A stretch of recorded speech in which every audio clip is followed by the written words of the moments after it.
여러분들 잘 아시는 것처럼 지난 1월 31일 날 고발사주 사건으로 법원에서 손준성 검사에 대해서 징역 1년 실형을 선고했습니다. 인정된 범죄에 비해서 중형을 선고한 것으로 분석이 되고 있는데, 그만큼 검사의 정치적 중립 의무를 위반한 것은 심각한 범죄다라는 것을 법원도 판단했습니다. 이렇게 심각한 범죄를 당시 대검 수사정보정책관실에서 조직적으로 왜 했을까요? 그 왜 했을까에 대한 답이 지금 없습니다. 우리 사회는 왜 고발 사주를 했는지 이 답을 지금 찾아야 되는 상황입니다. 그래서 이 답을 찾기 위한 노력과 이미 범죄가 밝혀진 사람들에 대한 철저한 조사와 그리고 거기에 따른 책임 추궁, 이런 것들을 강력하게 촉구하기 위해서 저희 검사범죄 대응 TF에서 오늘 기자회견을 하도록 하겠습니다. 고발사주 범죄로 공수처에 의해 기소된 손준성 검사에 대해 1심 법원은 징역형의 유죄 판결을 선고했습니다. 이번 법원 판결을 통해 윤석열 대통령과 한동훈 비대위원장이 외면하던 진실이 밝혀졌습니다. 당시 윤석열 검찰총장의 손발로 움직이던 손준성 수사정보정책관이 검찰총장과 그의 가족, 측근을 위해 민주당 관련 인사들에 대한 고발을 사주하는 범행을 저지른 것이 명백해졌습니다. 헌법재판소는 신속히 손준성에 대한 탄핵을 결정해야 합니다. 우리 더불어민주당 검찰독재 정치탄압대책위원회 검사범죄대응 TF의 주도로 국회에서 지난 12월 1일 손준성에 대한 탄핵 소추안을 의결했습니다.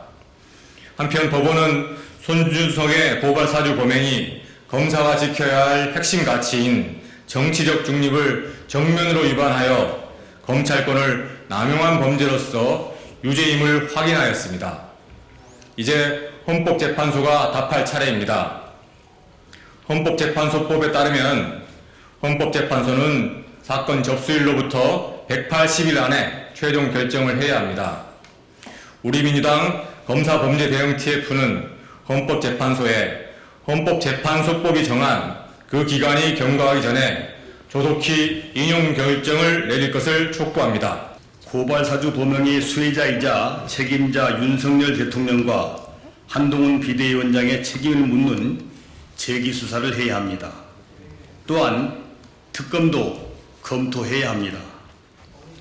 손준성 고발장에는 피해자로 윤석열 대통령과 한동훈 위원장, 김건희 여사가 적시되어 있습니다.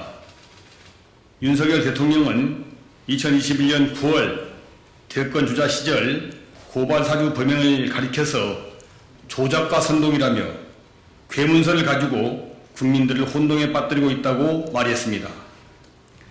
한동훈 위원장은 고발장 사건이 있기 하루 전인 2020년 4월 2일 60여 장의 사진을 카카오톡 단체방을 통해서 손준성에게 보낸 사실이 있습니다.